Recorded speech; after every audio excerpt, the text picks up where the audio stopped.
working on, single source operations for some time. Got my buddy Chase, Organitron here.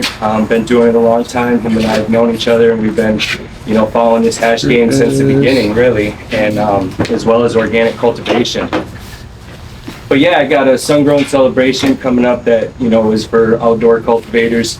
We're doing an award ceremony for best flower and hash, and then you have a dinner involved in it. So if any of you want to go to that, that's December 9th. I hope everybody realizes that not all strains wash the same. There are good hash plants and hash plants that aren't necessarily as good. And then there's growing techniques involved, to help produce good hash as well. So really, be up on your game. And so it's a learning process. Everybody has to start somewhere. And sometimes you knock it out the park right out the gate, and sometimes, you find some things that you're quite disappointed in. And, I just want to say that that's a part of it, and we'll go through some of the tests and some things that you could do to try to, not screw yourself over. But everybody needs to understand that when it comes to this plant and, washing it, it's not all the same. And sometimes there are some, disappointing results. I've had plenty of friends, bring things out, and I've washed it for them, and, sometimes it just doesn't go as good, and you can see that disappointment in their eyes because they were really hoping, that there would be something great, and that maybe the hash maker could perform some kind of magic, and, they were going to get, ounces of hash, good, nice golden hash out of it. But like I say, there really is a lot of variables, and the most important is getting a good, solid plant to grow. You can taste things, in the hash. It's, you're taking that plant and you're, extracting it down to its best components, the trichomes, and those trichomes are taking in, what they're being fed. And so, some feeding programs might not make the best hash either, I'll just say that, not to knock anything particularly, but these are all variables in the game. And, producing a solid plant, producing a nice resinous plant, something that has great trichome production, that's what you're going for when you're trying to get into the solventless hash. And that's what you need to be looking for. And so if you, get into this and you're wanting to do it with your buddies, you want to have a pretty keen eye for things, and, and try not to overpromise people on things, because like I say, it is kind of disappointing. You could take a whole plant, break it down and wash it, and not get much out of it, and they're very disappointed. They're like, oh, I would have rather smoked that flower, and sometimes that is the case, so it's up to each individual if it's worth it. I ask myself that even with strains that I know can wash really well. It's like, oh, this flower is really good, am I sure that I want to wash it? So you have to be completely committed at that point, because here's another silly thing that I get asked, about from washing, is some people will ask, after you wash it, can I dry it out and smoke it? I laugh because, no, you absolutely can't. There's just no way to do that. It's going to mold out on you. By the time it was washed, it's no good. So you're all in at that point. You're committed. And it takes a decent amount of material to get a decent return. You can't just wash a little bit to get something really, a little bit isn't going to do you very much. Today we're about to wash about a pound of flour, and that's the general recommendation. That's a pretty big washer there. That's a 20-gallon washer. There's also 5-gallon washers, and you could do a 5-gallon bucket wash, which we're going to talk about the differences there as well. But even those 5-gallon washes, you want a minimum of, I would say 250 grams, of fresh frozen to put in that flour. So that's quite a bit. And so you got to have, good plant production and a proper amount of material to get going. But here's my buddy Chase. Yeah. I'm gonna let him chime Where are in. we at? Where are you leaving these? Yeah, no, you're good. I was just talking about, growing a good plant, and that it's not all equal, and that sometimes there is some disappointing results. And Yeah. I will say you can even have a beautiful plant that looks like it has nice trichome production, and then you wash it and you get disappointed all the same, and you're like, I don't know what happened there. I thought for sure, that is absolutely a part of it. And so when we wash this, that's what I'm saying, you're all in, there is no going back on that. So you have to, really be up on your game and make sure you're committed to the process. Yeah, so there's multiple ways to test wash plants, and kind of that's what he's kind of getting into there. You really want to pay attention. You don't want to wash anything that hasn't been washed before, or that you're not going to do a thorough test on yourself. There's multiple ways to test wash plants. You can jar test them, you can glove test them. There's techniques known as stringer tests. Jar testing is a little bit harder because a lot of times you don't necessarily have a cursor. And by that I mean you don't have a strain that you already know dumps and to a certain degree that you can compare to. That's really the hardest part about jar testing. I jar tested 2 greenhouses full, 72 different plants this year. And what I did was, if it dumped, I washed it. If it showed nothing or very little, I didn't wash it. I had 0 cursor. I have been washing through this stuff, and so far I have found 2 percenters, and I have already found a 6+ percenter. It's just going to vary. This is pheno hunting. This is looking for resin, and that's kind of a big part of the start of doing this. You've got to have genetics that are going to do it in the first place. If you don't, you're going to get really disappointed. Can't tell you how many times before I actually learned to test wash that I threw 2,000 grams of fresh frozen in a bucket and got 10 grams back. Not okay, especially if you got patience to feed, which is what this class is all about. This isn't about production. This isn't about anything. It's about how to teach you guys to do what we do, but with very little. We've got a really basic setup here today.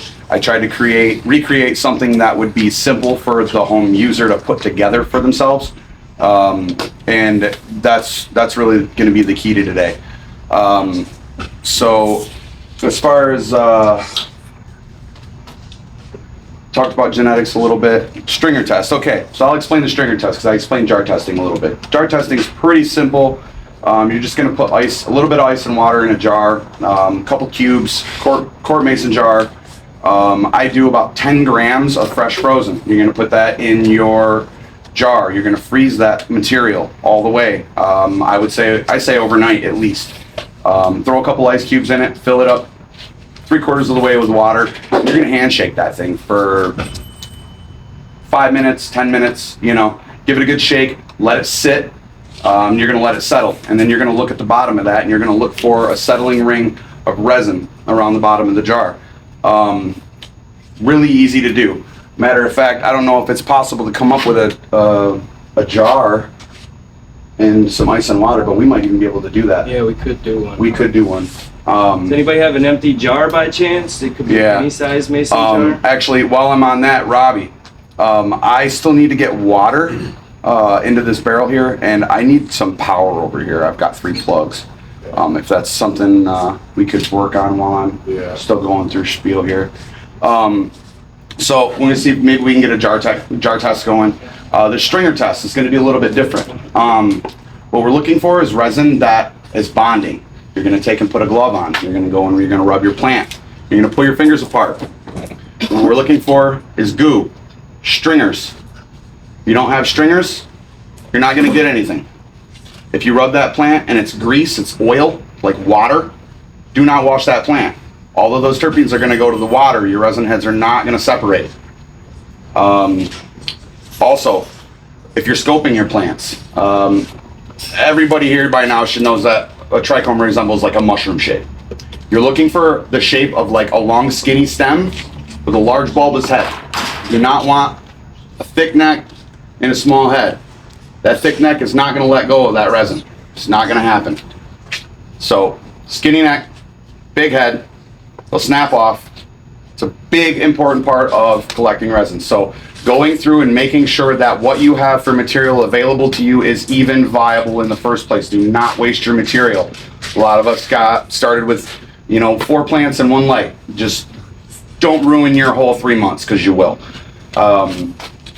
So moving past that, basically we're going to get into some basic washing today. We're going to use this 20-gallon machine. As Chris stated, they make 5-gallon machines. You can hand paddle. There's a lot of ways to do this. I've done just about every way you can think of. As I stated, the setup that I have here is basic. You can go get all of this stuff at Menards other than the washing machine.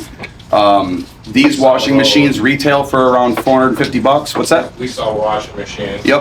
Yep, the washing machines. I don't know what they retail them here for, but I think they normally retail these ones for around $450. They've got smaller ones available. About Yeah, hit Robbie up. 200. Hit Robbie up about a machine if you guys want a machine. If not, I'm gonna go through a little bit of hand paddle tech with you, even though that's not what we're gonna be doing today. Wash style. A lot of people will wash in a bag. When I hand paddle in a barrel, I use a work bag. When I run in these machines, I run bare. I don't run a work bag, and that's because I run a work bag in my stack when I'm on my barrels. I get a lot better. I get a lot better agitation. Vortex is something that's going to be extremely important to a machine and or washing in general. That driving motion downward and that crossing of it is what helps break them heads away. Without that vortex, you're still going to achieve things, but that vortex really helps aid in that process and get you a thorough extraction. So while Robbie's getting some of that going, trying to think where we're at here. Yeah, no, you're good.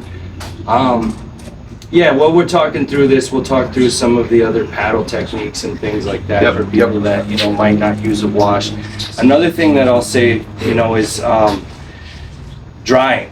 Fresh frozen versus drying your wheat a little bit. Another trick that you could do to get higher yields is to dry your flour a little bit. So sometimes I will hang my flour for like 4 days or 5 days, or even to the very first point where it's kind of dry. That's about as long as you want to do it. And then you can freeze it, and you can really double your yields in hash production. But you're going to get more plant material in there. So at that point, it depends on what kind of grades of hash that you're going for, But when you're a small home production and you're trying to just get some good, smoke for yourself, and it depends on how you smoke it. Some people are rolling it in little donuts and things like that too. So you don't necessarily need the whitest grade hash. Yeah, if you're rolling up your hash, you don't necessarily have to worry about pepper, we call it, contaminant, so to speak. It's not really contaminant. Sometimes it's just green material, older heads, more amber heads that make it through, stuff like that. But if you want a really high grade resin, if you want to start mimicking, what you're getting out here from some of us caregivers that are, providing to the community, that's going to be fresh frozen all the way. There's going to be a lot of time and necessary procedures to go through with that, and just take your time but have fun. As Chris stated, you can definitely increase yields with drying your plant for a couple days prior. Sometimes when you get those heads that are thick neck and that small head, you can get them to break. For instance, Mac 1, I'm sure everyone's heard of the Mac at this point. Mac 1 was a really hard strain to wash. A lot of people couldn't wash it. We figured out you pretty much had to 3-day dry it at minimum to get it to crack. Once we figured out how to wash it, it started winning. It won Ego Clash last year, and that was actually a guy from Michigan. If people don't know what Ego Clash is, it's one of the bigger invitational competitions for hash makers in the United States right now. So, drying, 3-day drying, 4-day drying, stuff like that, you can increase yields. A lot of this stuff is also subjective. It's also gonna, like I said, it's gonna be subjective on the way you grew, the environment the material was in. Did your material overheat? Did it, and anything like that, did you have, light issues? Do you have anything, how filtered is your air in your tent? Dust and stuff will create contaminant in hash. And that stuff sticks to the resin head. And that, because it sticks to the resin head, it goes through the micron and it will collect in your next bag. Then it ends up in your rosin. You have to press it out. It doesn't press out. It goes through that bag. Dust is too small of a particle. It will go through and through. It will end up in your hash. So keep your rooms clean. Keep your filters clean. Stuff like that. Keep your gut. You'll keep your hash nice. So some people do dunk, like outdoor growers particularly. They go through a little pre-dunk process right when they harvest their plants. Heavy Icer RX, who's a big heavy hitter in the game, been doing it for a long time. He absolutely swears by it. I will say it's not needed. You don't have to rinse. It's going to depend on your environment. You're going to have to kind of weigh that out. Pay attention through the summer. If you think your plants are getting a lot of dust on them and a lot of debris on them and things like that, or if you had any sort of issues, then like a bug or something, then rinsing it is really good too, because it will actually pull off some of those, if there's the aphids or something on your plant, it'll wash those off before you actually get in the wash process. So dunking the plants is something to look into. But what they do is they put like a teaspoon of sodium bicarbonate and an ounce of lemon juice in a barrel per gallon, and you have one barrel, and it's just you know, the bicarbonate is just kind of kills the bacterias and things in there and gives it just a light rinse. And so at that point you would trim all your fan leaves off of your plants and try to get it, you know, half mostly cooked down, and dunk the plant in the lemon juice, sodium bicarbonate water. And then you have 2 clean water tanks that you dip the plant in immediately after, 2 clean tanks, and then, you know, shake them dry and then hang them up. But with that being said, I also want to say plant preparation is a good topic after what we were talking about, you know, having a proper plant cultivated. Preparing for fresh frozen is part of the process too. And so when you're preparing for fresh frozen, the main rule is you don't want to touch the buds. You know, it's like, that's one thing, you know, for growers that you got to get away from. A lot of people like to put their hands all over the buds, and especially if you're a hash farmer, you really want to avoid touching them buds as much as possible, because every time you do, you know, you are disrupting some of those trichomes. So try to avoid touching them. So holding the stem and trimming your leaves off, you know, and using machine trimmers. Let me say how much of a nightmare that's going to be. Because machine trimmers are just going to beat up all your trichome heads and roll them with the fan leaves and things. Are you seeing like any disruption if you like cut like any, like, let's say like not really a sugar leaf but like anything surrounding, like? Yeah, I'll leave the little leaflets, especially if they have some sugar, like, you know, some of the little leaflets. Like no sugar at all, like kind of like not really family, but. So you can leave some of the little ones, those little sucker leaves is what I like to call them, you know, or little leaflets. I don't trim all of those off, because there is debate. When you cut that leaf in half, you allow the potential for more chlorophyll to leak through that little cut that you did on the leaf. And so it's preferable to cut any leaves that you can hit it right at the stem. You hold the stem and you try to cut the leaves all the way up the stem, and, you know, get that leaf, you know, by the little leaf stem as close to the main stem as you can. Anything that I can't see a main stem, for the most part, I just leave it, because I'm not trying to beat up that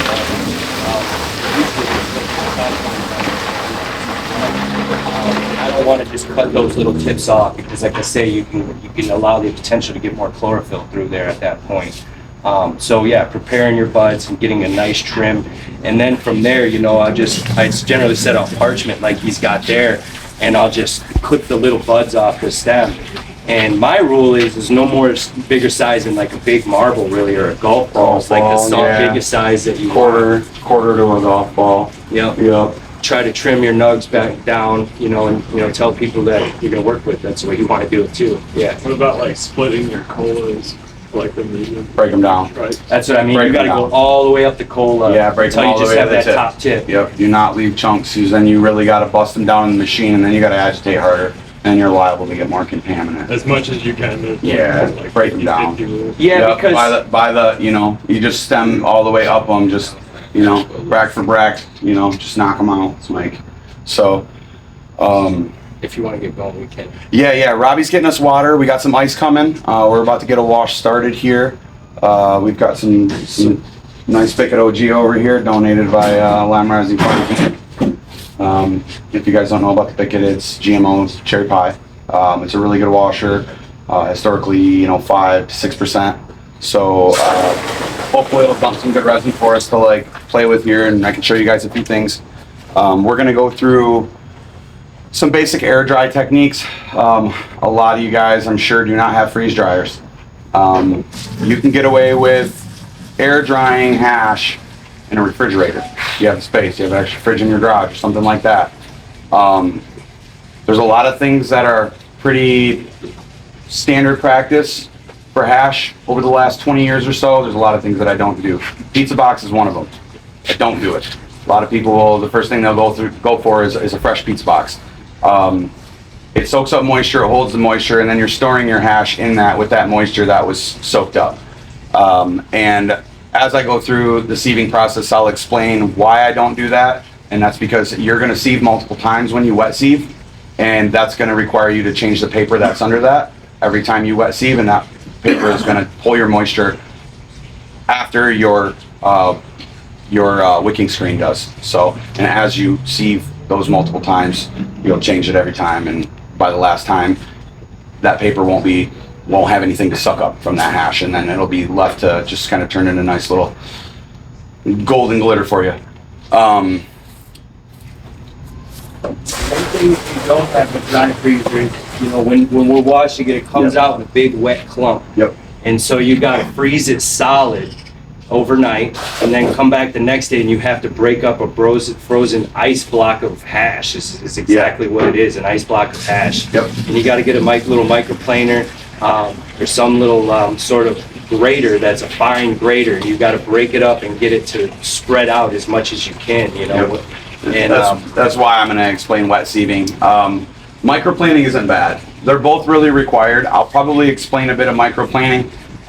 As he was saying, you kind of got to freeze hash, certain hash, and there's a lot of hash that you'll get that's not going to be stable. It's not going to be like sandy, drier resin, and that's really the ideal stuff that you're looking for making full mountain, you know, wet sieving. That's advanced technique. We're not going to get into that today. I'm going to teach you to decipher between a drier resin and a stickier resin, and if it's sticky and you're having problems handling it, then that type of resin is going to have to immediately go in the freezer. It's going to have to stay there, and you're going to have to microplane it, which means you're going to have to get a grater and you're going to have to scrape it, and you're going to scrape it and lay it out over the paper the same way that I'm going to demonstrate that you do with the wet sieve. So that's kind of that. I think Robbie's got enough water for us here. I'm going to go ahead and start filling this machine up, and let's get this material out. So yeah, we've kind of talked about genetics and that kind of stuff and prepping. At this point, let's go through, you know, this machine. So agitation with these machines, these create a constant vortex, and that's why we use these. They're really easy to use. They don't require us to hand paddle. They can make your life easy if you're just trying to bust out some good hash. They're really simple. Now, most of these machines come with a whole mess inside them. This one's not gonna have the mess, so you're not gonna be able to see what it normally comes like, but I'm gonna put this over so you guys can kind of look in here. But there's a lot of modifications you can do to these. They come with these plates here and here, and they're like drain plates. We're gonna pull this top off, take some screws out, pull those plates out, and then we're gonna plug these holes. Now, the newer ones that I just got, these skinnier holes that are in there, there's tubes that run vertical from there to the top, and those usually have your wires that run through them. On this one, I rerouted all my wiring and everything, and I made it all really, you don't have to remove the two smaller tubes. There's going to be then one corrugated hose that's going to be clipped to the other tube on the other side.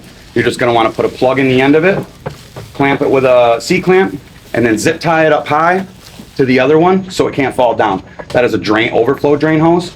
You just want it clamped off. Pull the back off of these. You're gonna pull the drain. There's a drain pump in them out. So we pull that completely out, and we attach a plain clear hose to that drain port with a valve on it. We want a direct flow out on the drain. We do not want some sort of contraption pumping that resin. It's just not good. We don't want anything touching that. We want that resin to fall out of the machine through our bags and be good to go. So let's get this thing, let's get some water in this thing.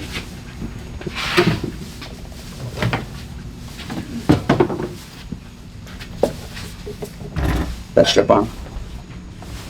I think so.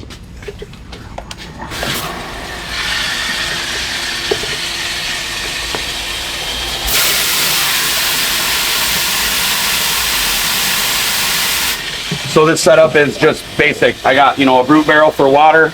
I got a brute barrel for a catch with a hole cut out and some buckets. I'll show you the buckets.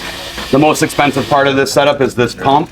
It's just a big diaphragm pump. You do not need a pump like this in the machine. So either way, regardless, this is a $1,000 setup minus the press.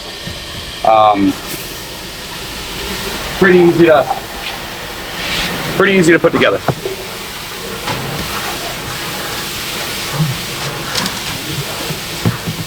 So when we prep our wash, it doesn't matter whether you're doing a hand wash or in this. You're going to want to get some water in the machine or the bucket. You're going to want to put some ice in there. You're going to want to get your temps and your water correct, low. I have Eric, will you open that please and hand me the yellow thermometer?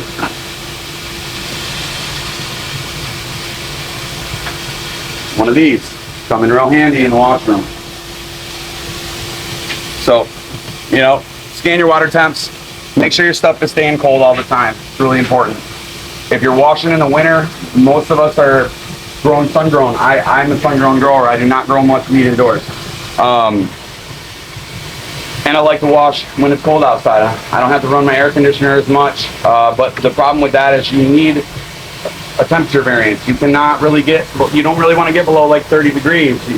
You don't really want to get above like 45 degrees in my opinion. You start getting below, and what's going to happen is your water's going to start freezing. You're going to start creating slush, and that slush is going to trap your resin in itself, and it's going to steal your resin from your wash, I promise. So pay attention to that. Make sure your temperatures are within kind of that range. You know, you want it to be cold. You don't necessarily need it freezing. It's a pain. You know, I run in my garage and I got a garage heater on the side and it's too cold. You know, I just kind of blowing at me too, so that I can prevent exactly what he's talking about, that slush buildup. It's very important. It will screw you over, and so trying to have a good, you know, proper environment for washing means a lot.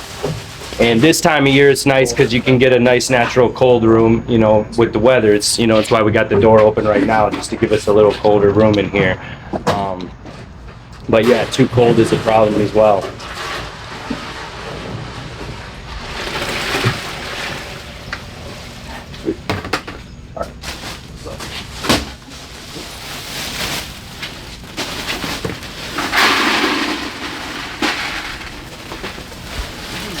Brought up that if he was hand washing in a barrel, he would have a work bag, and so there's a lot of people that like to use boot totes of various sizes, and so when we do that, when you use something, you have your 220 bag as your work bag, and you would keep that in there, and then you put all your ice water and your flour in there, and then you would wash through that, and then before you sift it, you just lift that work bag out of the barrel, and then you can transfer, all the trichomes will fall down in there and wash through. You can lift it, you can put a valve on the bottom of your thing and lift the barrel and put it up on a thing, or like a lift cart that you can pump up. Some people have those. Those are really nice. Yeah, make it able to get over your nest. Ice.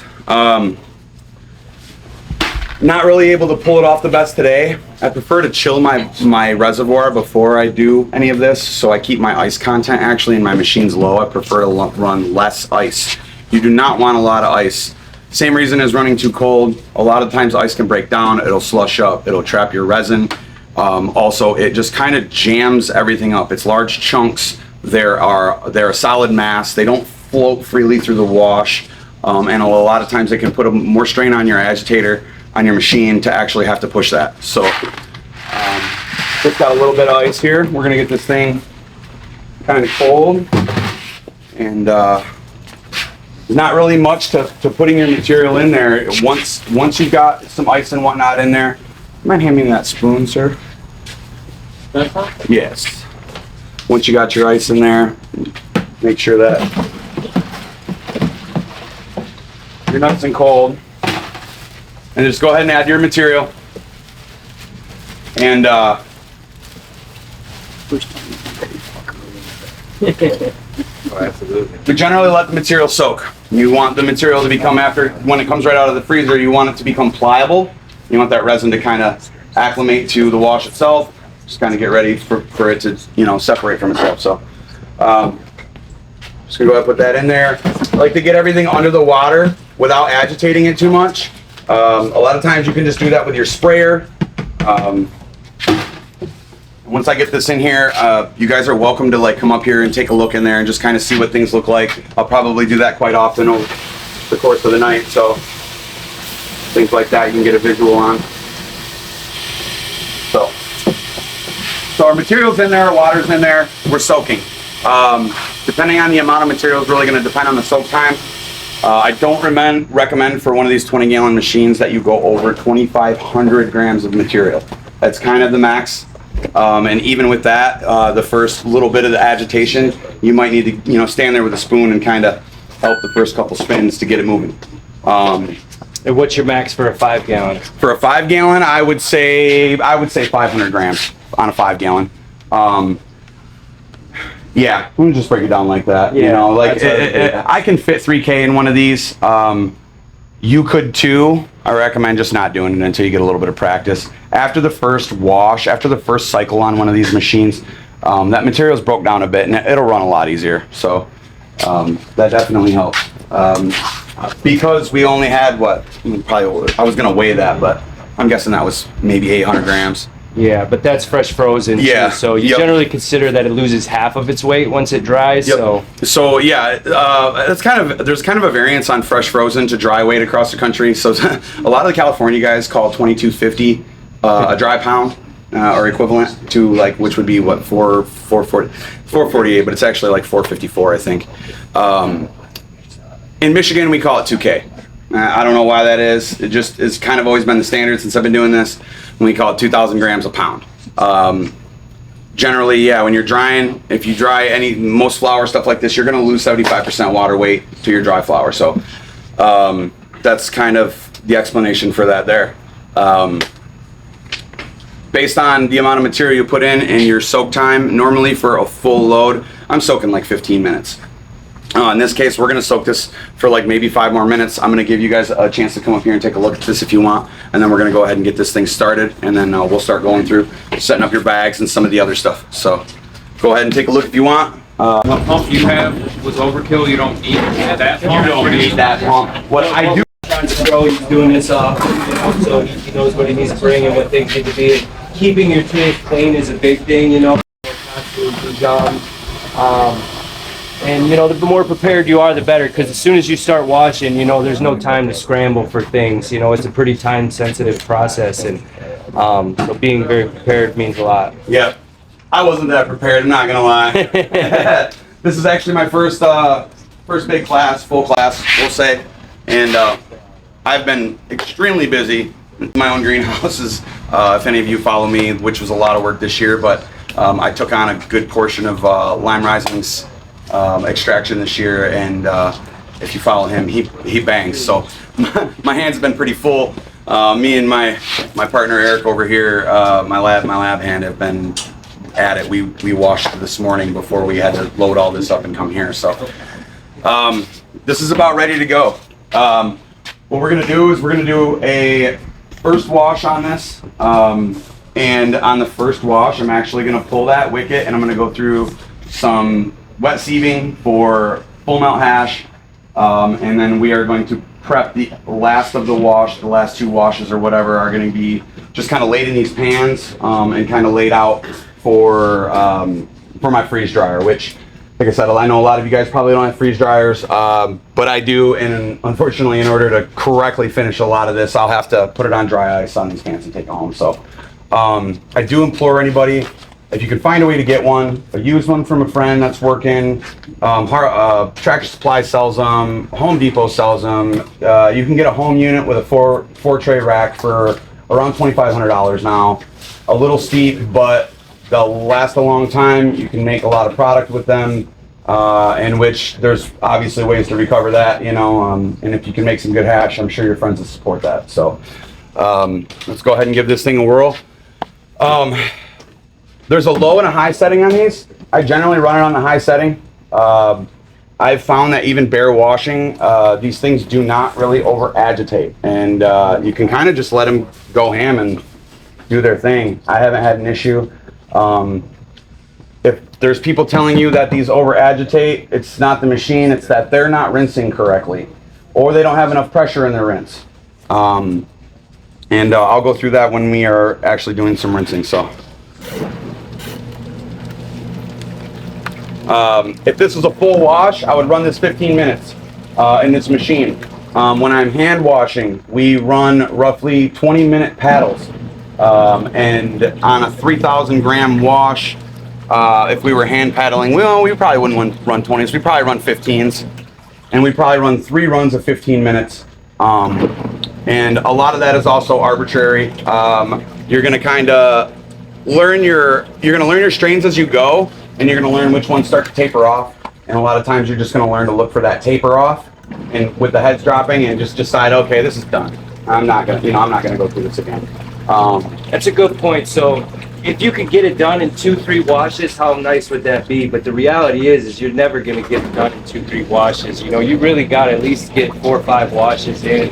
there's just no way you can't get. I don't know why. It is weird, you know, as someone who's watched a lot, you would think that, you know, there would be a way to just get it out a little faster, but it just needs agitation and it needs timing, and that's what it is. So you have to be careful. And some strains, they can get 7, 8 washes. You know, it can be quite frustrating, but it's up to you when you want to cut off. You know, at the end, you know, you might only be pulling a few grams of material, and so, you know, I've seen people just go all the way until it's like less than a half a teaspoon is when they stop. You know, so it's up to you. Think about doing like a longer like final wash. So say like 30 instead of just.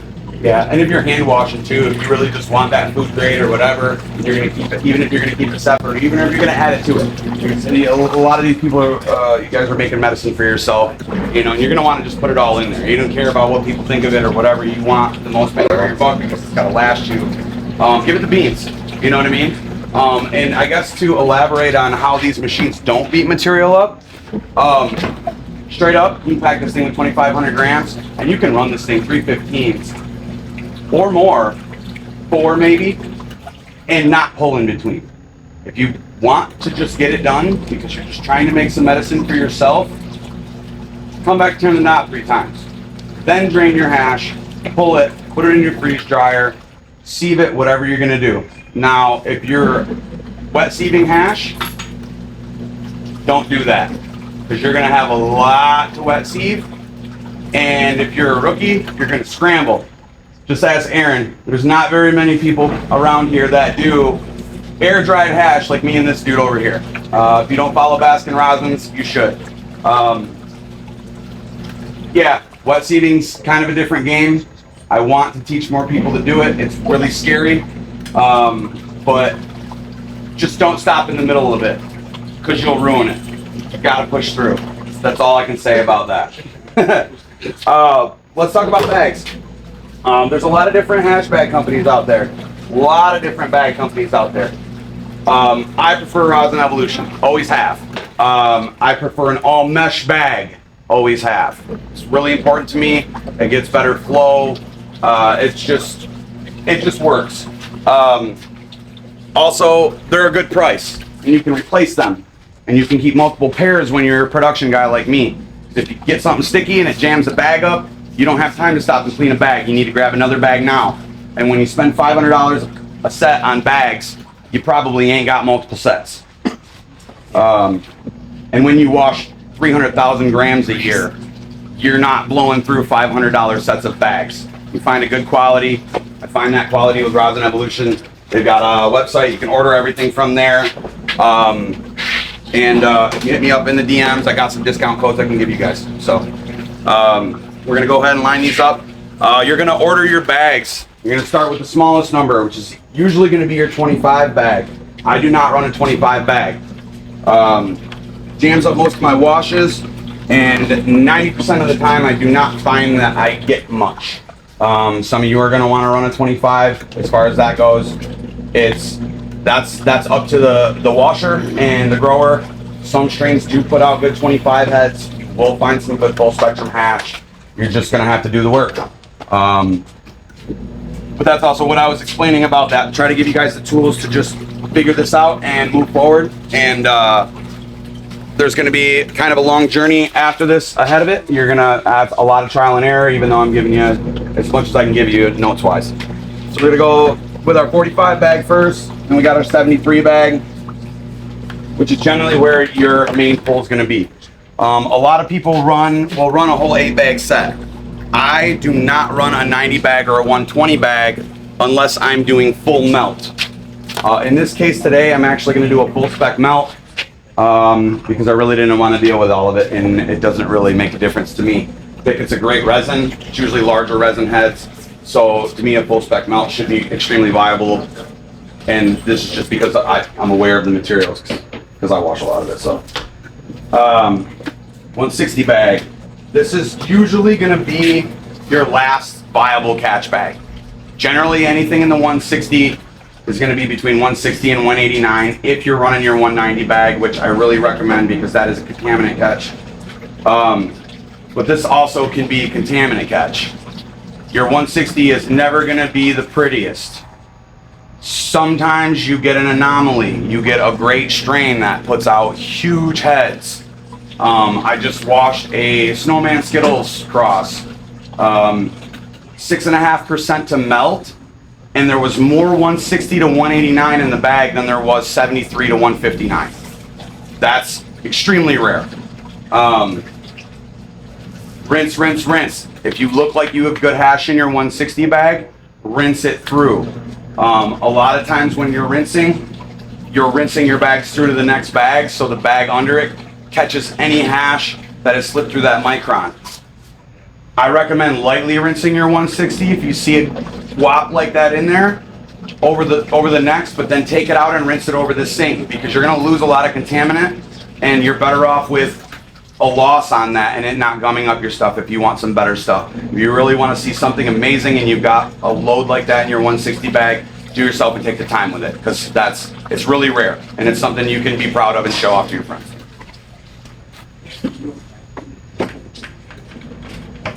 $190. This is going to be your first contaminant catch bag. Generally, everything that's in the 190 bag is small particulate from the wash. In sun-grown's case, sometimes dirt, sometimes spider dicks. Just kind of comes with the territory. Your 220 bag. Now, as Chris explained, when we wash in a barrel, we usually line with a 220 bag. If you could imagine this bag right here in this barrel, full of material, and we're hand paddling inside of this bag, it's normally how that's going to go. As I explained when Chris was talking, you can either raise this up and drain it, leave the bag in there, and then put your water back in, whether you recirculate or fresh water, which I'll talk a little bit about in a second. Or you can pull the bag out, rinse it out, and then a lot of guys sometimes even will take a 5-gallon bucket pail and they'll pour from their wash vessel like through this to get their material. And then by the time they get to the bottom, they got a whole bunch of heads, and they'll just pick it up and dump it through and collect that way. Totally can do that. It works. A lot of old school Cali guys that still do that. They wash in a big 44-gallon. They have a thing hooked to the ceiling to lift that huge heavy bag full of material up and out of there, and then they 5-gallon bucket into the screen. So, like I said, I run this just because we're going to come out of here bare. This is going to catch anything that doesn't get caught, because this agitator acts as a screen in itself. So.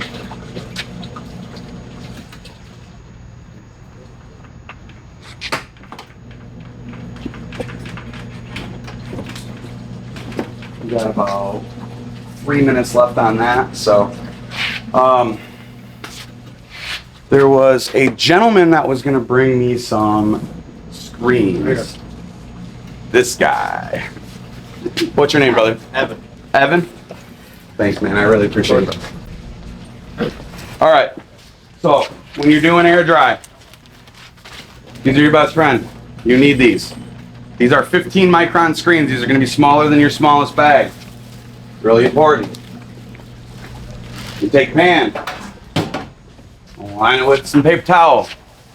You're going to change this paper towel at least once.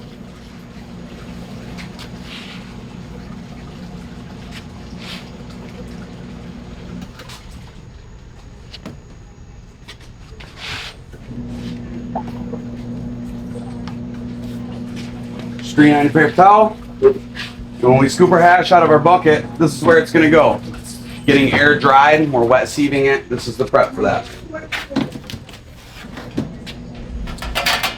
Freeze dryer. You got your tray. Parchment. You're going to line this thing. Stretch the length of it.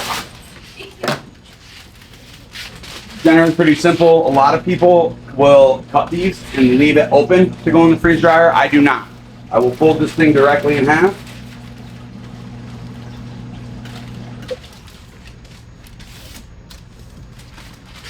I'll place it in my pan, the edge down in that bottom corner, and stretch that in there. I like the cover flap. I do not like my resin being exposed in the freeze dryer. There are heat mats on those layers, on those shelves. I just like having a buffer between that heat mat and my resin. Makes me comfortable. So, but if you fold that perfectly in half, that flap's closed.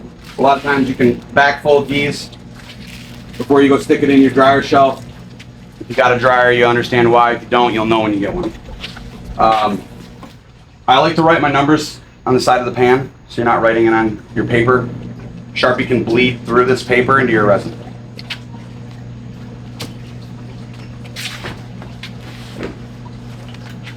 While we're waiting, anybody have questions? What you got? Do you mind if I look in there? I've just never looked in one of these small washers. Yeah, go ahead, go ahead.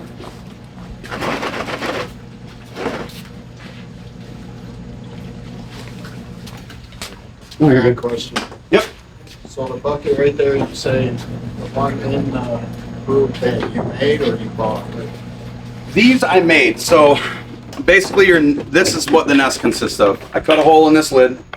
I took and cut the bottom off a bucket, stuck that in there, through the lid, and then I have another bucket with holes in it. This is this way so your bags don't fall through. You don't want your bag to fall through down into all your water. And then you got to drain your hash out and then back through your bags again, and that's fun. So this is done. We're gonna start draining this. If you're just doing 5-gallon washes, you could even get away with that nest on top of one of those tall 5-gallon buckets. Make your nest on short, cut the bottom of the buckets like it is, and then you can get it tall. It's a little bit hard to do that, but I still do that to this day. You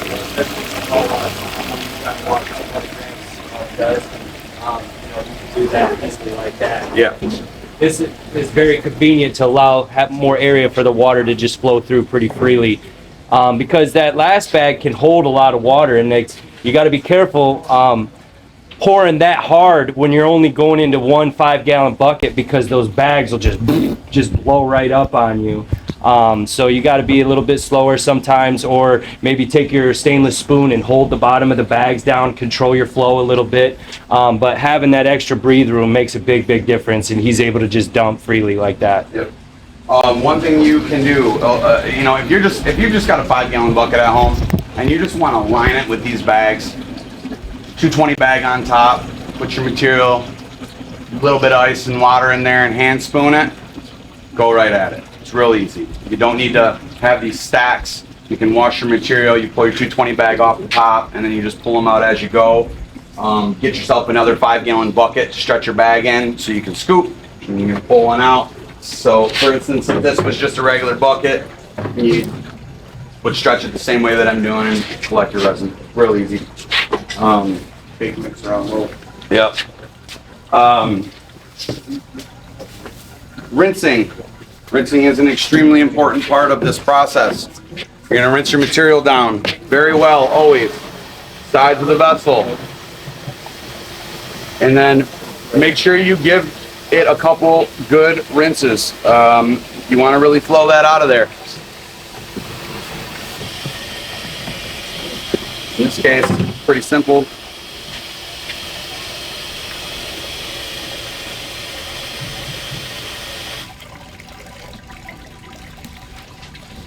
Close that off. And this isn't the most perfect setup, so I'm going to pull my bag set. Set it in my sink. My lid. And why don't you give me a hand? Be a lot easier. No, you're good. Oh, you're good. I'm multitasking.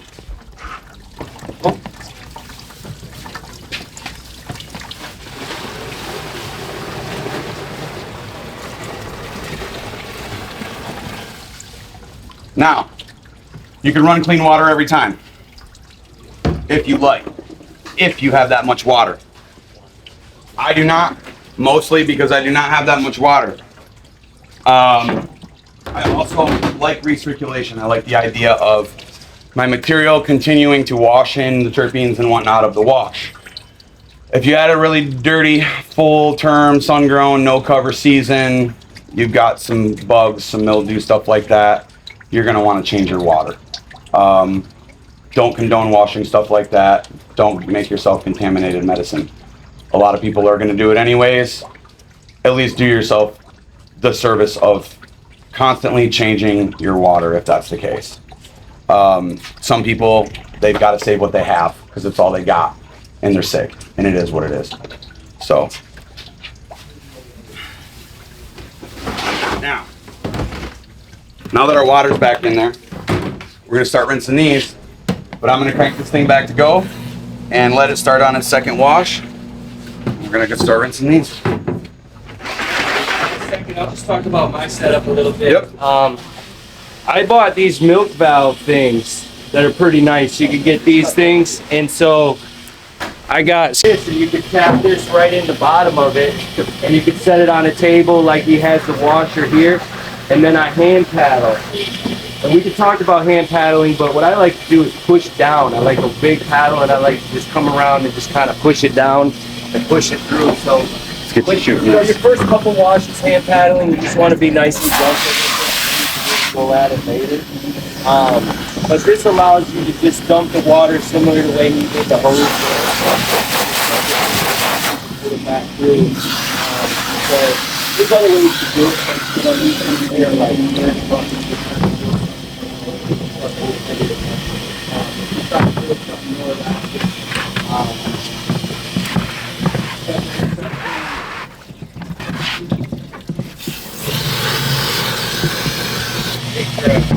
it's officially after hours now, so door's locked. Alright, that means you can smoke for the watch.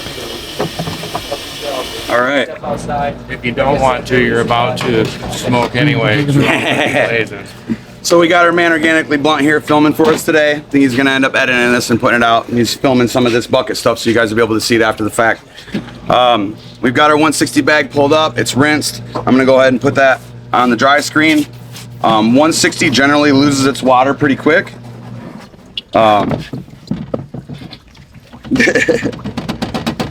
gonna go ahead and put that right on the dry screen like that, and as you can literally watch the paper towel start to wick the water out of that. Stand up and pop in. Yeah, and you guys are welcome to come up here for this part. If you want to stand up, push some chairs back, kind of look over each other's shoulders. We're gonna, this next few minutes is gonna be pretty intensive, so. And if I get in your way, just bump me. So that's our 160.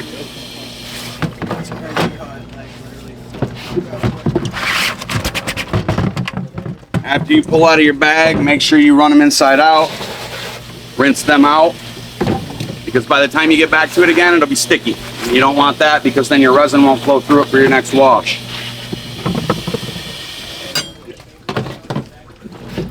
Here's our good bag. This is usually your good bag. It's your 73 bag. We got some nice resin down in there. It's got a great color. When I like to rinse, I usually will pull the bag up like that, rinse everything down on the inside, and then I will pull the bag up like this and fold it in half from the top, and I will rinse around the inside of the next barrel and then down the sides of this bag. Make sure that you push everything down off the outsides of the bag. Otherwise, you're going to pull it up, you're going to stick it to the inside of this bucket, and you're going to lose resin. So, yeah, so I do use a sprayer like this in this high power. Make sure if you're using something like this, get something like this. I got big hands, so I can control this lever for pressure based on what I really want out of it. You're gonna want higher and lower pressure, you're gonna want a variance, you're gonna wanna be able to control that. There's a couple of companies out there that make pressure sprayer kits. Windy City Water Treatment is one of them. If you follow a bunch of hash pages and their ads already come across your Instagram, then they probably will now just because I said their name.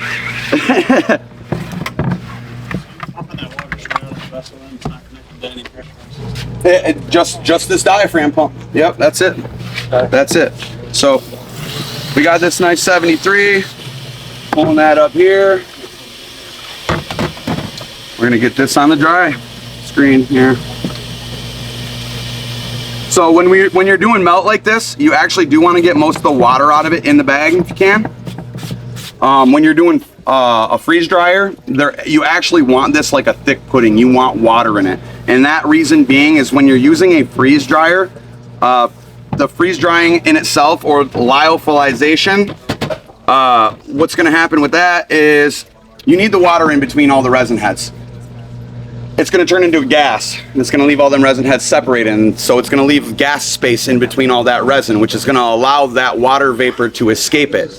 If it doesn't have that water vapor space in between all those resin heads in that tray, those resin heads are closer together, and then you get a brick of ice down in the bottom layer of your tray, and it takes longer to dry it. Pretty simple. If anybody's hungry, I've got slices of pizza from Rico's Deli for $3 a slice up front. It's hot. They just brought it over, so it's like the best pizza around. Now, I'm gonna have him close up on this so you guys can see it, and if anyone standing here can see it. This resin, you can see that it looks a little bit sandier. It doesn't have that sheen to it. It doesn't look sticky. You know, I can touch it. It's not, you know what I mean? It's not sticking. That's a sandier resin, and that's why I'm going to be able to show you what I'm going to be able to show you with this today. So we've got our 73. We're going to rinse this bag. So that first one. Yes. Yep. So that's all 160 to 189, and then this next one is going to be 73 to 159, and then we're going to have some 45 to 72.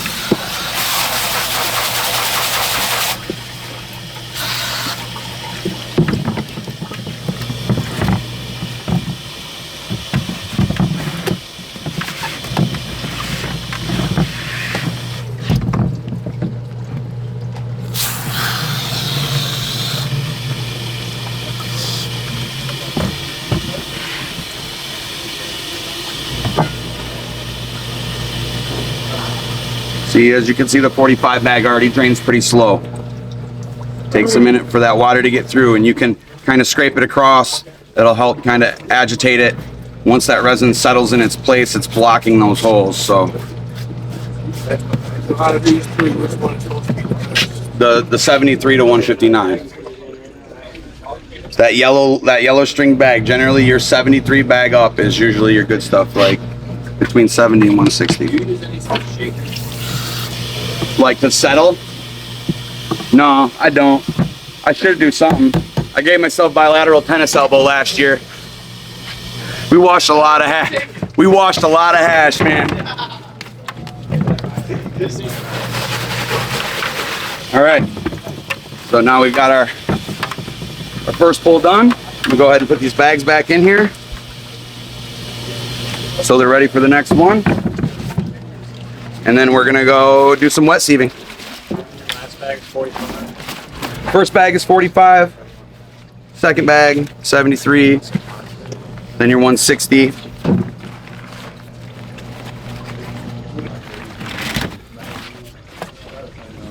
Uh, 190, 220.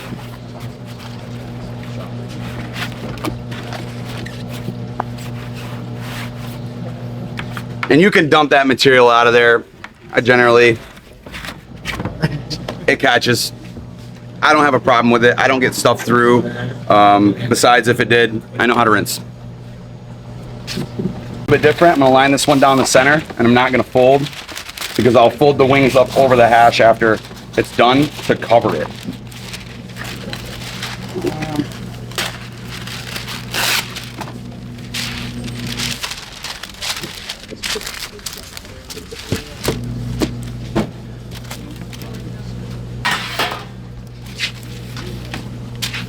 All right.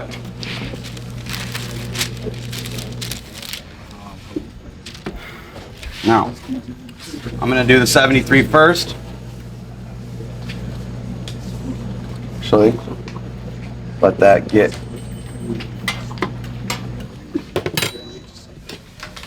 If you want to pat it, just don't pat it heavy. You don't want to really press that. Make sure that when you're soaking this, you move it around and you don't just leave it in the same wet spot like we did for a couple minutes, because you want to get most of that moisture out of there before you go into this sieve. So we're going to place this in this sieve.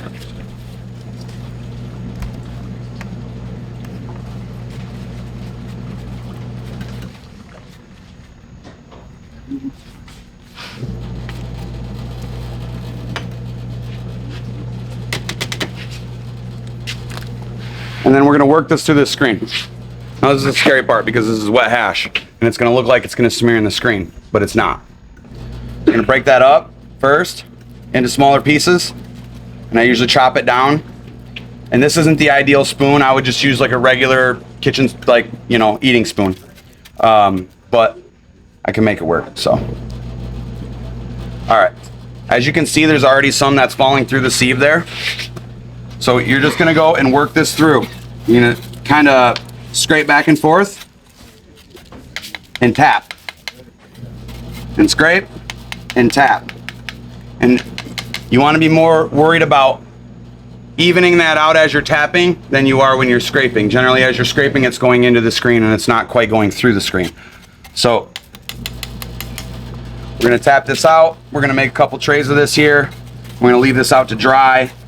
By the time we leave the day, I should be able to put this in a jar, in some parchment, and just put it in the cooler and take it home and then lay it back out. It's not gonna be ready. Generally, after your last sieve, you're gonna leave this to dry for a couple days. You do, however, want to keep it from clumping up. You can tell when your sieve's getting full, or when your tray's getting full, you wanna keep everything nice and spaced out. So we're gonna fold that over, set that aside, and we're gonna get another one going. I'm just gonna go ahead and take this one that we already got started. We're gonna finish this off. Now, when you're air drying hash, you can air dry in a refrigerator. You can go ahead and put these pans in the fridge and turn your fridge, say 40-ish degrees or so. You know, you don't want it all the way down. You don't want it all the way up. There's gonna be some natural dehumidification in there, obviously. But you can usually get your first couple of days out of there good. If you're washing somewhere outside in the winter, like your garage or something, you're probably gonna have some lower humidity. But if you pay attention, you can actually use that to your benefit. You do want a little bit lower humidity when you're doing this. If you have a washroom set up, do not do this in your washroom. The humidity is gonna be too high.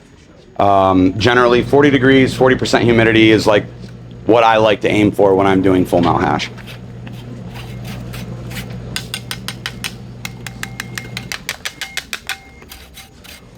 Finish working this through here.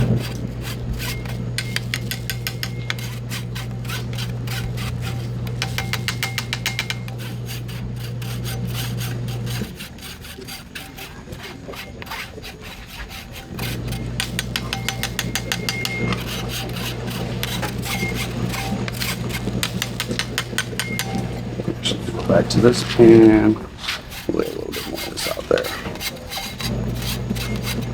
And as you can see, I'm just kind of scraping it through the screen very lightly. When on this first round, it's going to be bigger chunks.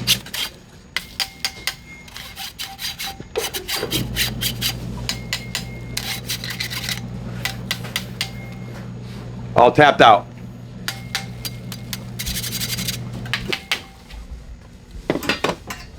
We can go ahead, cover that up. We're going to leave this for a few minutes. And then when I open this up, I'll have them kind of catch it on the video too. You'll be able to see that the paper is actually picking up some of the moisture from it. It's a little bit warm in here. So hopefully I'll be able to do what I need to do on the second sieve. We will see. If not, you'll get to see some resin problem solving.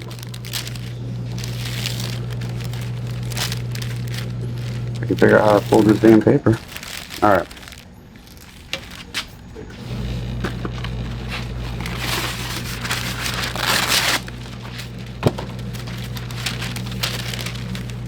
Just gonna go ahead and cover that so nothing gets on that while we're working. All right.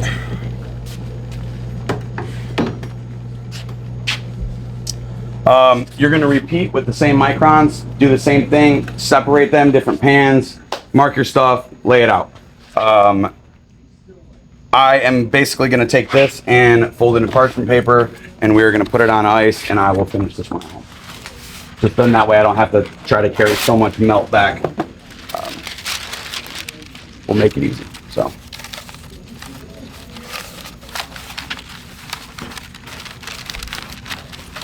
We're going to go ahead and drain again.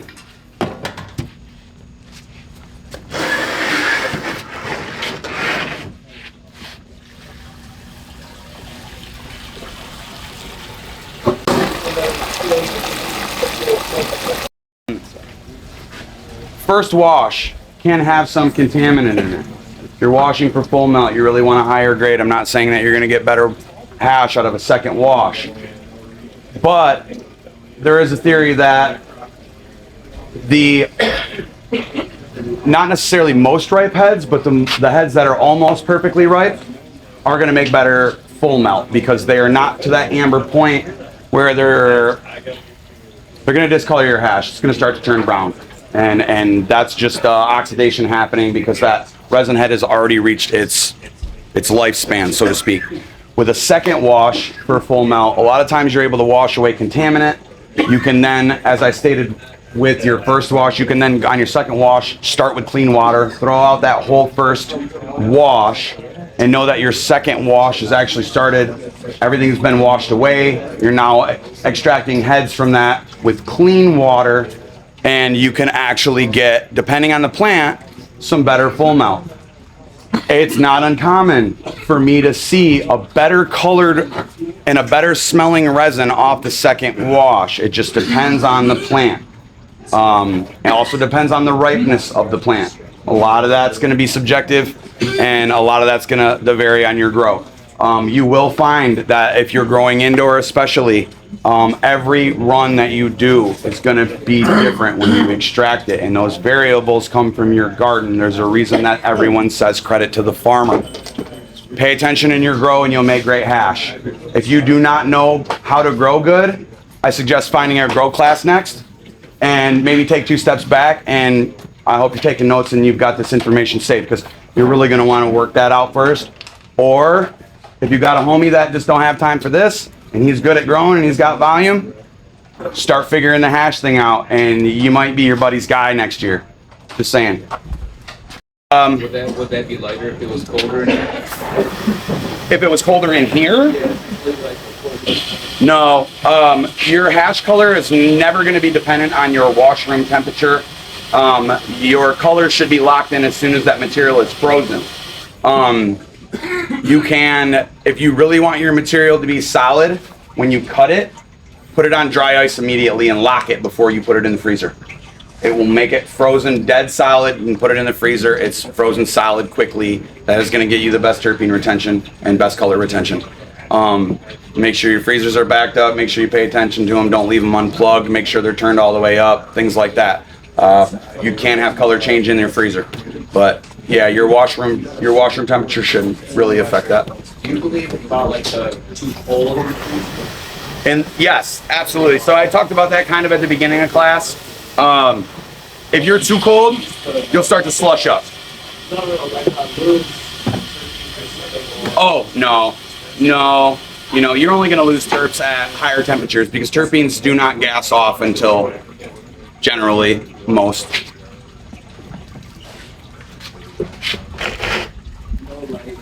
Alright. But you know, I've done it. You know, it's quite frankly sometimes it's just really backbreaking if you're doing this, and so you just pump it back up if you have to. Just try to get some sort of big diaphragm siphon pump or something that you can pump it. 160 on the other, and then I'll make sure all my like smokable like production quality grade. Your 73 to 159 on its own sheet. Yeah.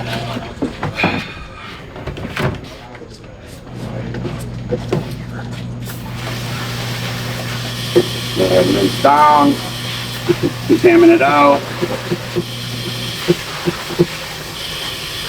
Dumping this out somewhere? Yeah, you can, if you want to dump that outside, you can. Somewhere, just dump it in the grass somewhere.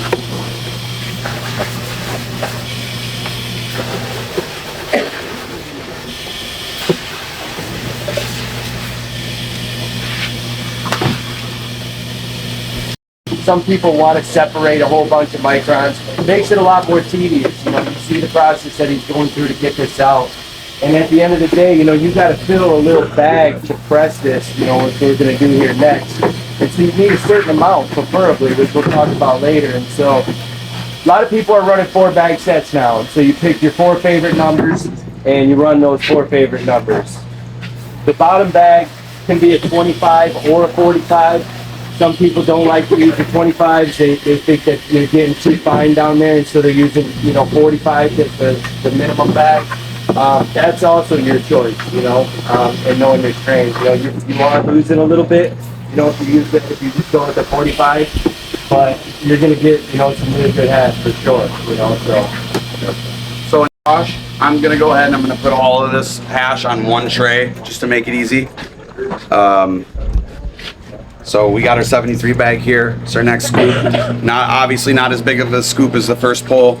I think does a really good job of getting, these machines do a really good job. I kind of slept on them at first, anywhere between 15 and 30 grand. No one's got that for meds. If we did, most of us would actually have health insurance.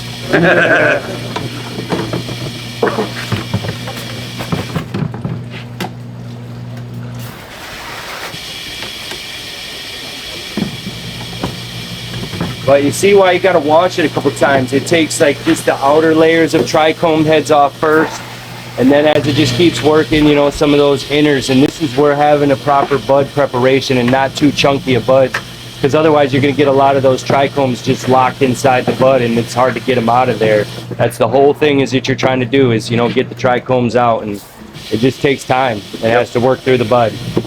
So, and as I stated too with this, you don't have to sit there and pull these bags over and over. You want some full melt, you want to do what we're doing with that, you're going to have to at least pull your first or your second run. Usually it's going to be easier to pull your first run. But then, like I said, if you want to crank that knob a couple times and just walk away and come back and then just collect it all at once, you're still going to make some great medicine for yourself, even if you press a full spec.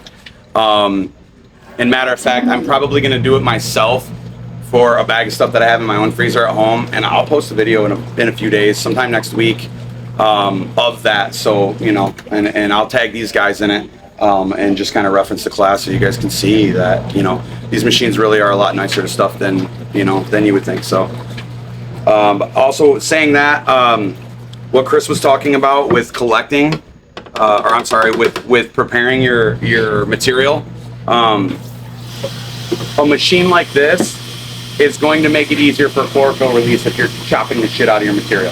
So chop nug for nug, try to cut stems, try not to cut leaf material.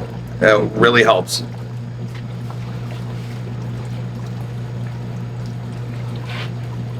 All right, so we got a little bit on the tray here. Not a whole lot after that first wash, but we're gonna go ahead and reline these bags. And it's been roughly 10 minutes. And I'll usually do my second sieve after about that.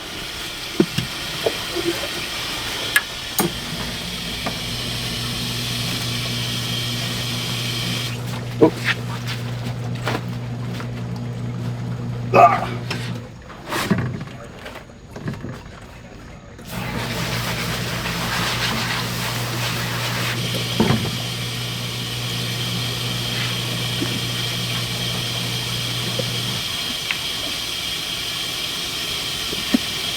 Sometimes these bags can be hard to work with when they're wet.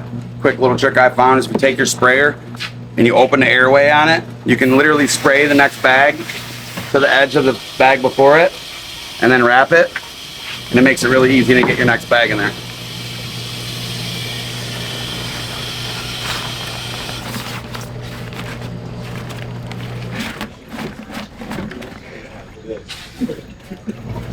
Try to have space between the bags, or are they pretty much just stacked? They're just stacked. Yep. Yeah, you don't really need space. Just need them all.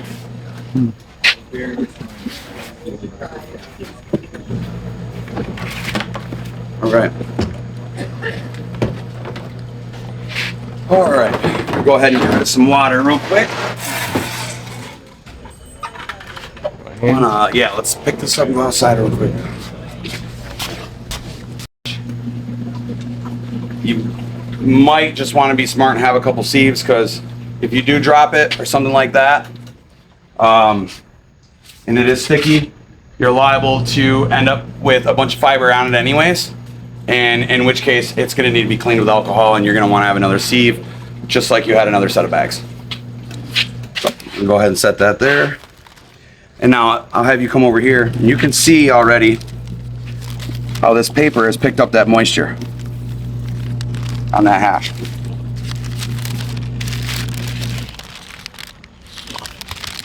And so we're gonna get this off the paper. And a nice little metal card here.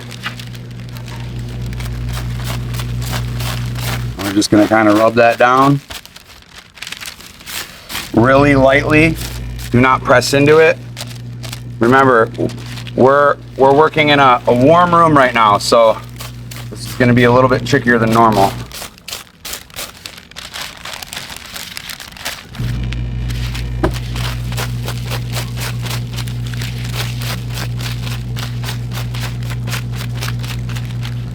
All right.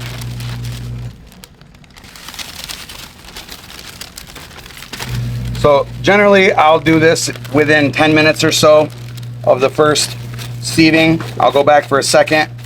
The second time, making a mess.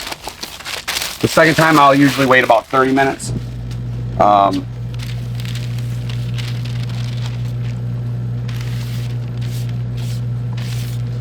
then the last time I usually do it about 3 times, and then the last time will be about an hour after the 30-minute one, and then it will get left. I will come back the next day after about 24 hours, and then I'll run it through a smaller sieve and kind of help separate it a little bit more.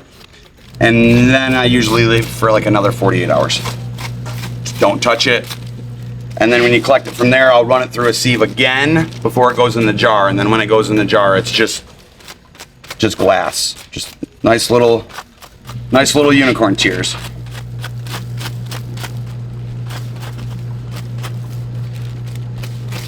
Do you always leave it out for the first couple ones, or do you put it in the dry freezer or a regular freezer? No, because you want it to dry. So the colder that water is, the harder it is going to be really to. Okay, so you don't want it to freeze. No. But you don't want it to get warm either. Yeah. Just my thought process, question. Is there a possibility Microplaning, you're going to shred heads, and that's why a lot of people don't microplane. But wet sieving is extremely difficult, and a lot of people are terrified of this. As you can see, we're sitting here playing with just sticky resin, and it's a very light touch kind of situation. It's really not easy, especially in this setting. So a lot of what I'm doing, like I said, is just kind of bare bones. We're just kind of trying to show you guys some of the processes here, even though this isn't, definitely not my best work. So. But yeah, thank you very much. We got to get it done quick. It means a lot that he's showing us this Yep. extra steps. All right. Feel like, For the most part, yeah. And as you can see on this next time, it's gonna break down a little bit more. We're getting smaller chunks this time through, and that's what we're going for.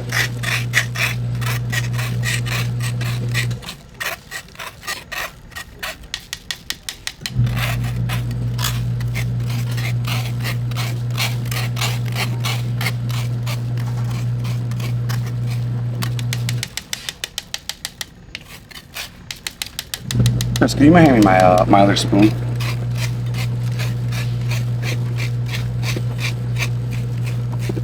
This flat guy isn't really doing what I needed to do. Yes, sir. There we go. So you definitely want like the edge. The edge of that spoon helps tremendously. And it's what's kind of running it through that screen.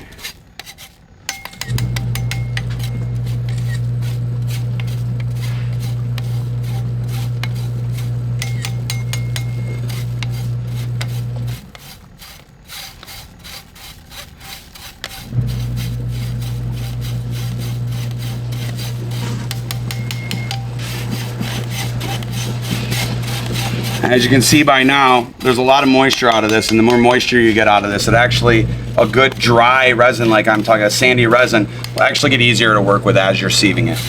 It's gonna lock up, it's not gonna be as sticky, and you're gonna be able to just really get it through this sieve without clogging your sieve up.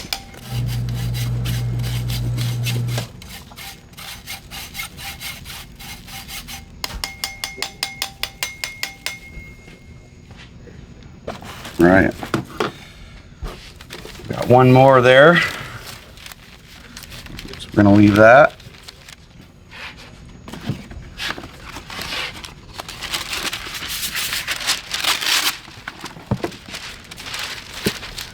Another one here. Say that again? Do you think that some of the workability in this temperature could experience the strength? Both. Absolutely both. Cultivars are really important. You guys are going to find it extremely difficult to learn this until you find a good strain. Those of you that do follow me, you're probably familiar with me posting the Tahoe Cure. I did not find the Tahoe Cure. My best friend searched that out in 2013, doing a pheno search for Gage Green. That is Tahoe OG to Grape Stomper BX2, and that plant is a blessing. It is one of the easiest plants to work with. It is an extremely dry resin. It is super high in THCA. It washes 7 to 9%, and it is absolutely beautiful in the end. Like, that is an absolute gem. It's an anomaly. You'd be lucky to find something like that in your life. If you do, hold it close. Don't let your friends get it. Yeah. So I have a question. I have Grape Stomper and it's always done. Yeah. Grape Stompers, it's a good genetic. I ran a lot of different phenos of Grape Stomper OG back in the day. And I had a lot of good luck with it. Just this Tahoe Cure has just been something else. And it's just like that kind of classic real deal grape gas. And it's just easy to work with. And basically where the experience came from was working with that strain. And it allowed me to do more with what I was doing because it was so easy to work with. And that actually gave me an edge in learning this. And so when I started really working with other stuff, trying to do melt, I found that some of the stickier stuff really wasn't even worth messing with. I've washed a lot of Death Star from Michigan. A lot of people are familiar with Death Star being an Ohio original. It's really sticky. It's really hard to work with. And if you do, it makes some great resin, but it's not fun. You need a really cold room to do a lot of this, to do it well. If you've got a cold space and you get yourself some cultivars to work with, this air dry stuff is something that you could be good at. A lot of people could be. It's not going to be a production volume thing. It's going to be for you to tell your friends, no, you can't have any. Yeah.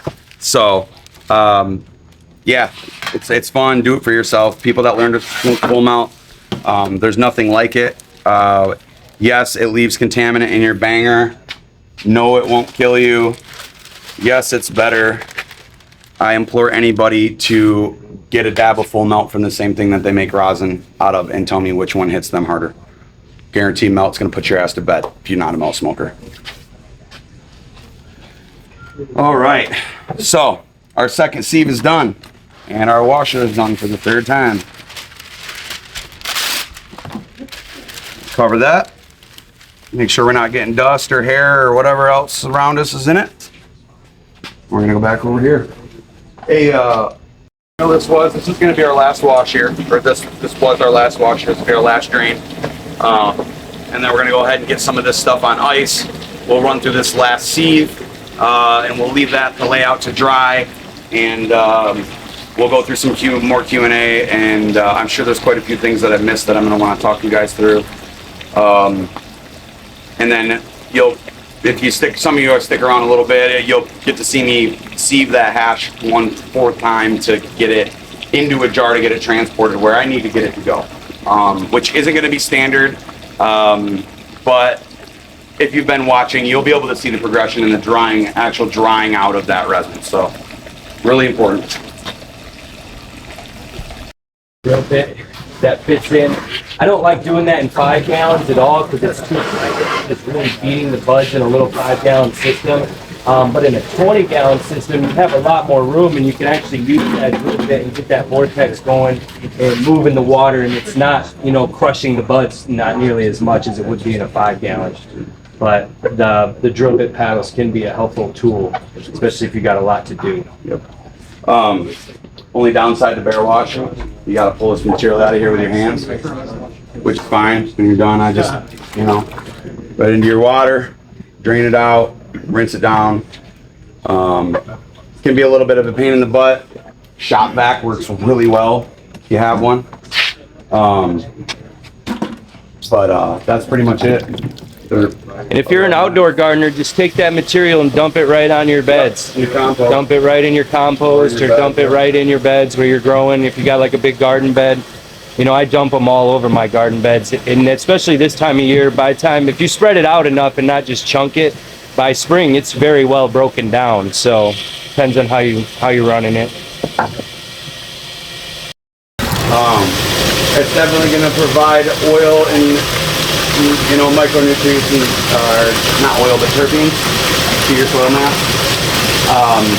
I feel like that really does kind of transfer through. We honestly even take the wastewater, and I got some garden beds that are pretty close, and I'll just dump all that water right on the beds too, you know? I feel like, why am I wasting any of this stuff if you got the ability to work it, you know? Shot with this camera again of this resin and pull this off of here. We can see that this resin is now way smaller chunks than it was the time before that. And we're gonna be able to look under this paper, and we're gonna be able to see the difference in the moisture on the underside of the paper. Seemingly none at this point. Also, you can see that the resin is now dumping right off the paper. I'm not having to scrape it so much. That means it's drying. That's what we want. So, we'll lay out another piece of paper. Actually, got some moisture on it.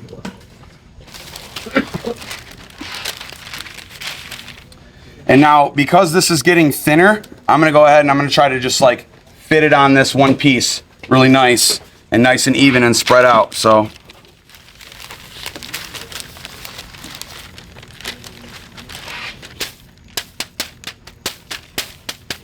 see how much of it I can get without scraping.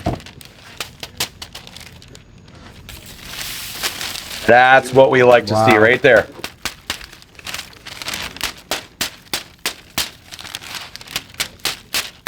I'm just flicking that down. And you can feel that paper too. Don't be afraid to feel that and feel that moisture and really get an idea of where things are laying. See, now I screwed myself a little bit.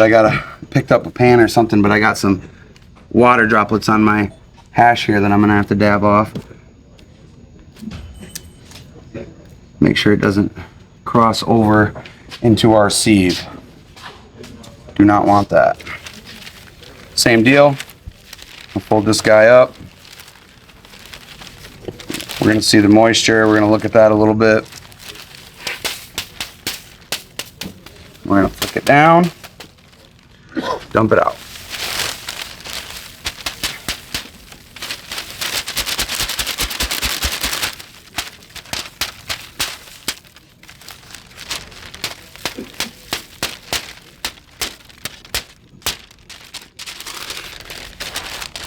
Couple pieces on there, but nothing major. All right, fill it back up. So last time. Pick that right up, and you can see some nice resins already falling right through the screen.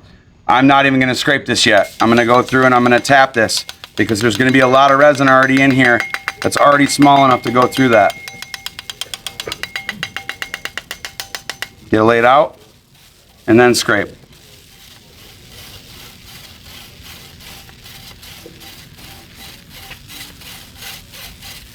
Try to lay it out even again.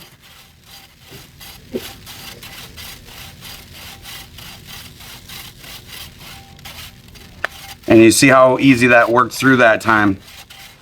This is some nice air drying resin right here.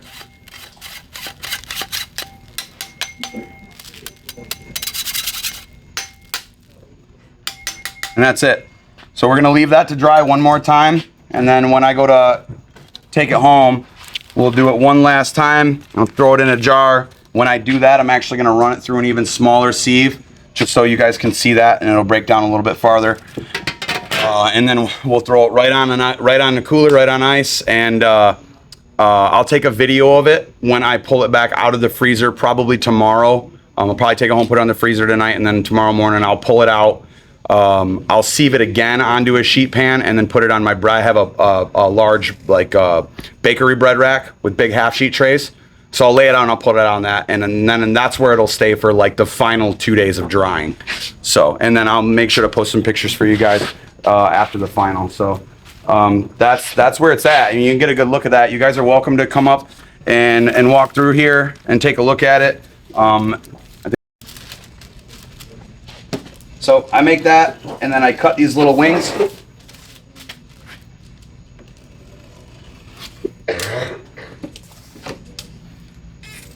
And then I'm going to fold this piece in half here. And then I'll fold these little things up and make wings. These back here. This is your end result. Got your trough. These tabs are going to get a magnet under them, and they're going to hold to those springs. And that's going to hold that oil. The oil's all going to run in there. And you've got your back fold. That's what you're looking like. So, press is up to temp. Depending on the strain, I like to run between 160 and 170. GMO is a way stable resin. You need a little bit warmer temps to get through it. Otherwise, blowouts, other things can occur just because it's stable. Like, it needs some heat. So we're gonna go ahead and get this thing loaded.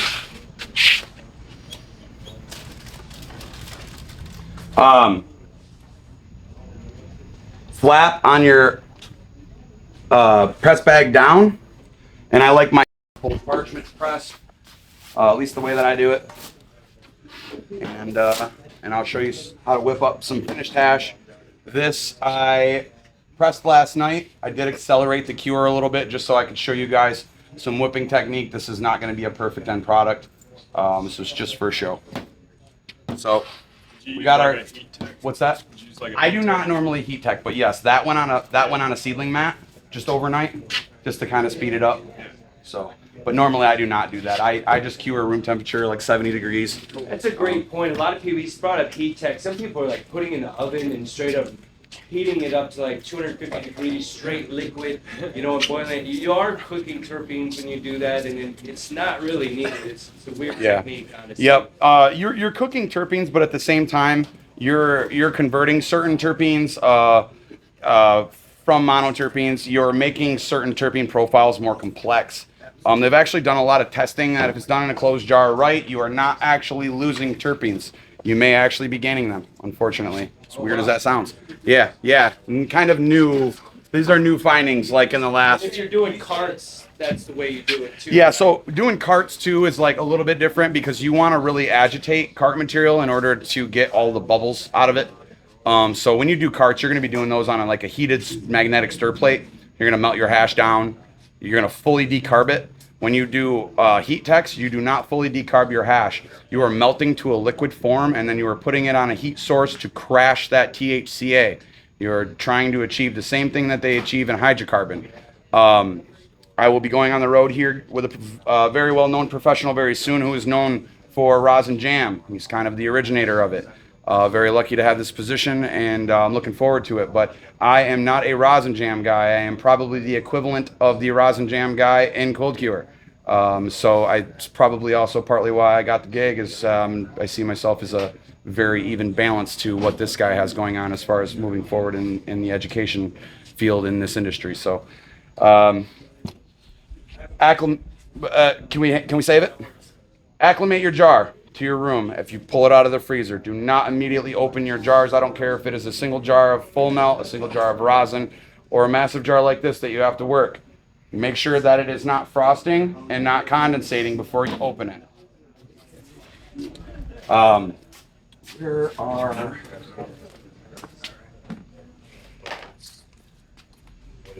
So, go ahead and wipe this down again. Make sure I ain't got no moisture on it. We're looking pretty good. I'm gonna go ahead and open this jar. I'm gonna dump this out on the parchment paper.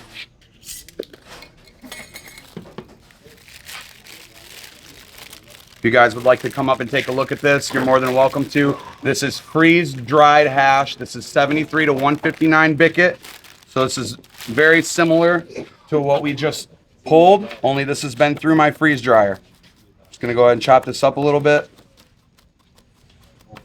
I'm actually probably gonna run this through my sieve real quick, just to break it down so it goes in the bag real nice.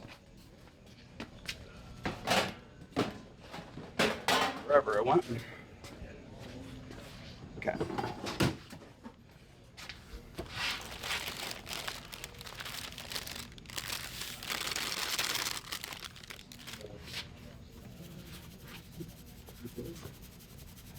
You really shouldn't need a spoon to push hash through a sieve.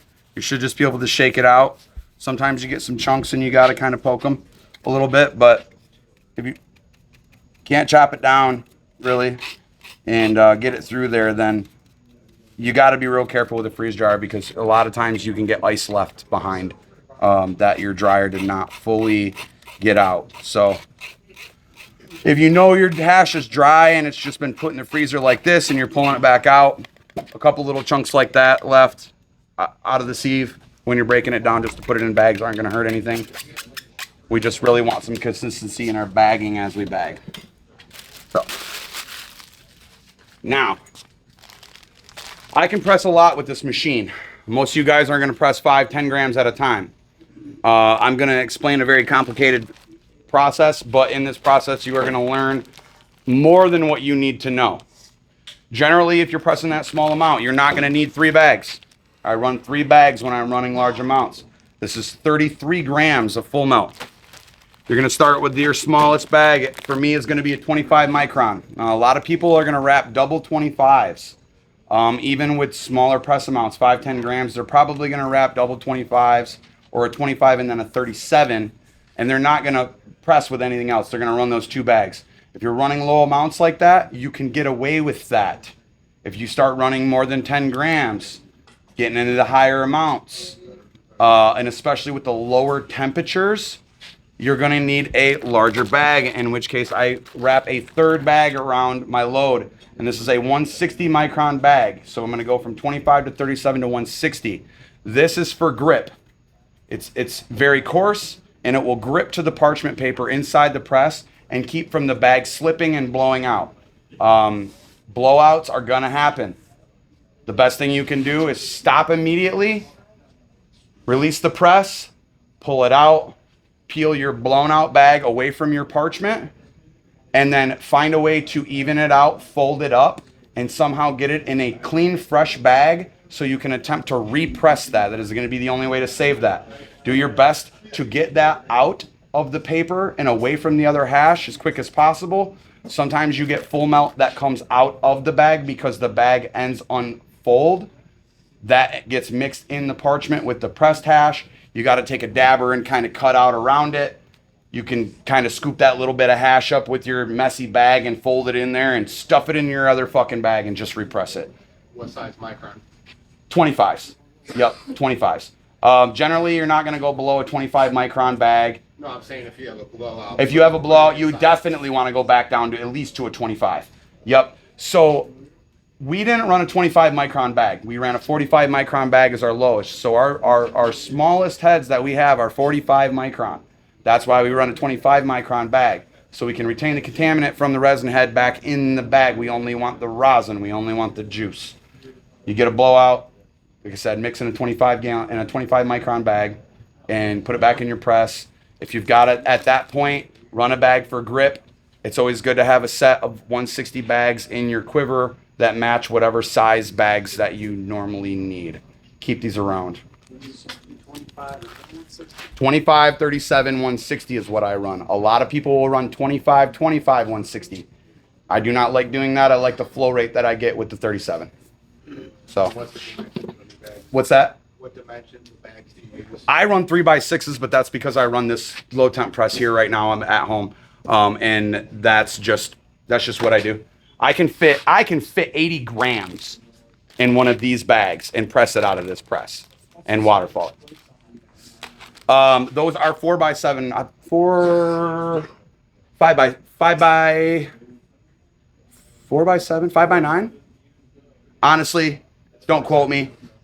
4x7. It's either 5x7 or 4x6. It'd be 5x7 then, yeah. You're right. It'll be 5x7. Yep. So, all right. I got a card. You can use a funnel. If you're using a card, I like to fold the bag in half, put your seam up, and then open it this way. Makes it really easy to stick a card full in there and dump. We're going to go ahead and put all of this in here. Use a funnel usually. Sometimes, if I'm running a lot, in this case, this has already been through a sieve, and since we've been chatting for a minute, it's locking up. So I'm going to kindly ask to refrain from any more questions until we get this going. So I'm just going to pick this up and dump this in here because I can, and I know how.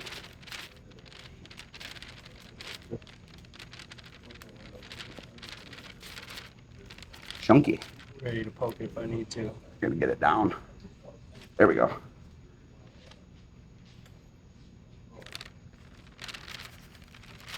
There, that's the pro. Yep. All right. What's the max you'll put in that bag? In one of these, I could fit 80 grams of certain strains in one of these and press it. It's a lot, and it's taken me a lot to be able to like know how to do that, but I can. I recommend you guys start low and work your way up. It took me a little over a year to be able to achieve that. Started slow, 10, 15, 20, 25, 30, 35, you know what I mean? So. Would you say that's your pre-grease right there? Yes. So I should have gloves on. Wear gloves. I look like an asshole. So this is good greasy hash. So it's sticking down. So there's some new tech called Clear Tech. You can put this in a bag like this. You can put it in, once it's all bagged up, put it in a vacuum sealer, vacuum seal it, put it in your fridge overnight, freezer, with whatever, either or works. And it will look dark by the time it's done. It's gonna actually pull all the air out of this and create a thing, and then create a nice flat, like solid puck. So when you press it, you just don't have bubbles in it. I have not found that that makes a difference at all. Just honestly, it's fancy tech. It's whatever. So I've got this nice and kind of pre-greased in the 25. I'm gonna go ahead and line it with a 37 here. You're going to want to leave yourself at least an inch on the flap. I recommend that. That way the flap doesn't open and spit out like I said, and you got to scrape it off your paper and redo it. Seam side, you're going to swap. You're going to put the seam side into the next bag on the not seam side.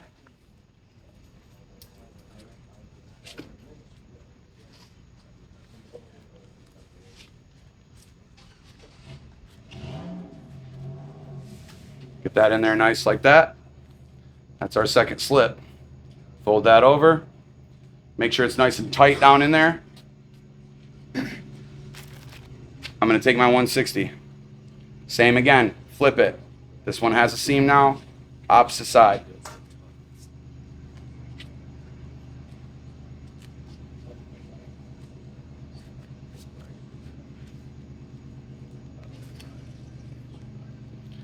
There we have our prepped bag. This is what we're going to put in our press.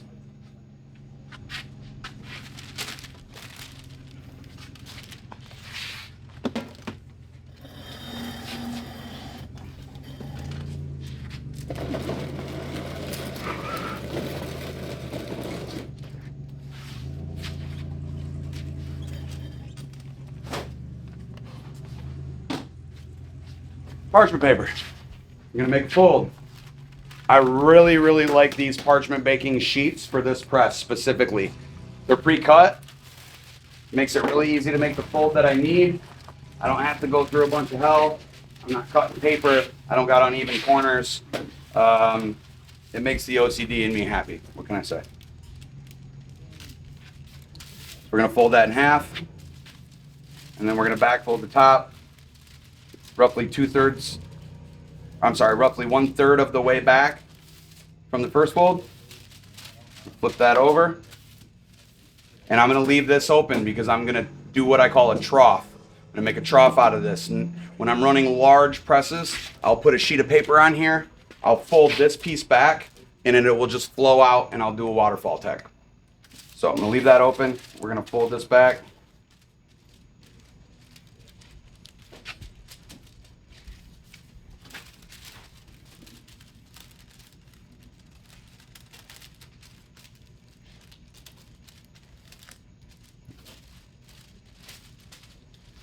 And oh, what did I do? Did it backwards.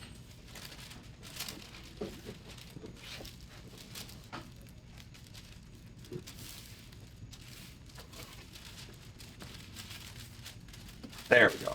Oddly enough, it makes a difference. So you want your trough on the bottom, you want your fold on top, and then I like my flaps to be on top. I don't like my folded over pieces to be under it. I like them to be. This is all preference. You'll find what works best for you, and a lot of that's also going to be based on what equipment you have. So, pair of scissors around here, knife. Seam on my outer press bag to be towards the back.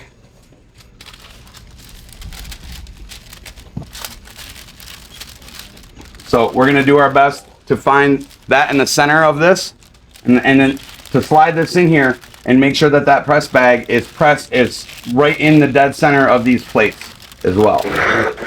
So get it in there, kind of got sometimes poke it around a little bit. You can usually see the silhouette of the bottom plate. You can always fold and feel in there. Make sure you're about, I'd say, a ½ inch back from the edge. And then you go ahead and bring some pressure up. Now I've got a pressure gauge on this, so you're welcome to slide around here and get a shot of that. When I am pressing hash, I'm rarely looking at the hash. I'm reading my pressure gauge. It's extremely important to have one. It's gonna make things a lot easier. So we're going to pump this up. We're gonna get to contact pressure, and now you can feel it once it starts to gain contact pressure. Now I'm gonna pump a couple times until I see this needle flick. And once that needle flicks up just a little bit, you know now that that has enough pressure. Like it's now going to preheat. We're gonna basically let that preheat depending on the amount of hash that you have in there for anywhere between 30 seconds to a minute. This is where a flashlight comes in handy. It's nice to look in there and kind of try to see where your resin is on that bag. You can see it as it preheats. Now, a good way to indicate that your preheat is close to done, you can see your oil start to seep out the edge of the bag and move towards the edges. When that oil has reached all the way across and is extruded from the bag and it has reached the edges on both sides, I'm generally comfortable enough to start pressing that and putting pressure to it. Do you center the bag so that it can flow more freely? Yes and no. It just depends. This is more of a directional flow style. So you're trying to make everything flow out to the front to the trough.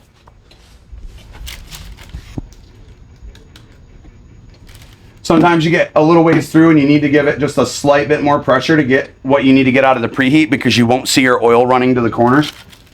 See, but now we're just starting to get it to seep out the end, which means we're pretty much ready. So I'm gonna go ahead, I'm gonna magnet my tabs.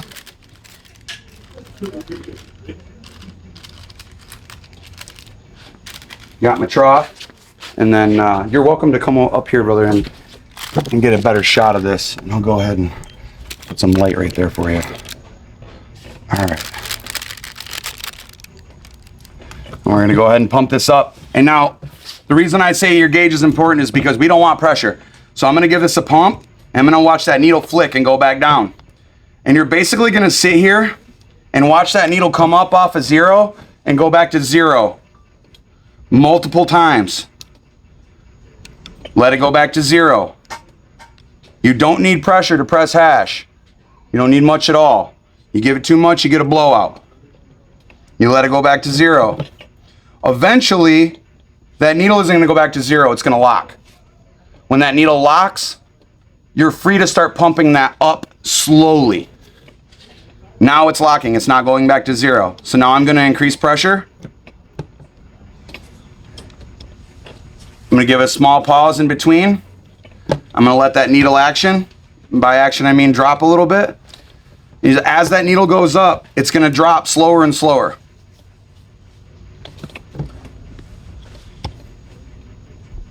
I like to pump up to roughly 350 to 400 bar, depending on what I'm pressing and how much hash I have in a bag.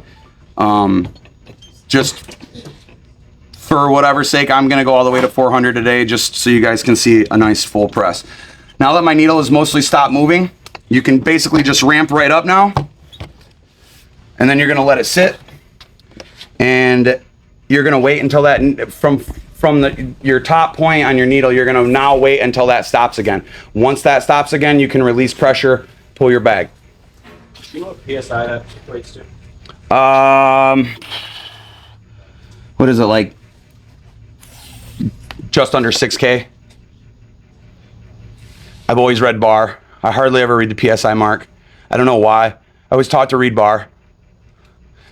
Weird. I just asked. Yeah, no, you're right, because most people do read PSI these days, and it's a way more common format. You said 350, 400 bar? Yeah, about 6,000 PSI, between 5,500 and 6,000 PSI. So that stopped. We're gonna drop it, pull my magnets, pull my bag, and then we're gonna open this up.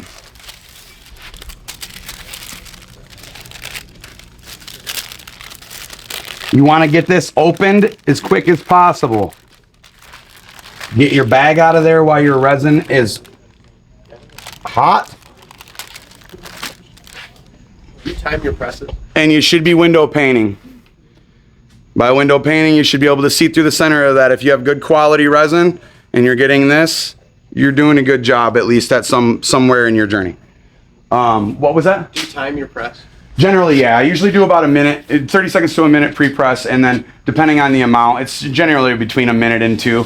And I only run a timer kind of to keep myself within a max limit. I don't really follow it, you know? I feel So, after you get your bag out, with these flaps, I'm gonna get this over here, a little bit easier to work with.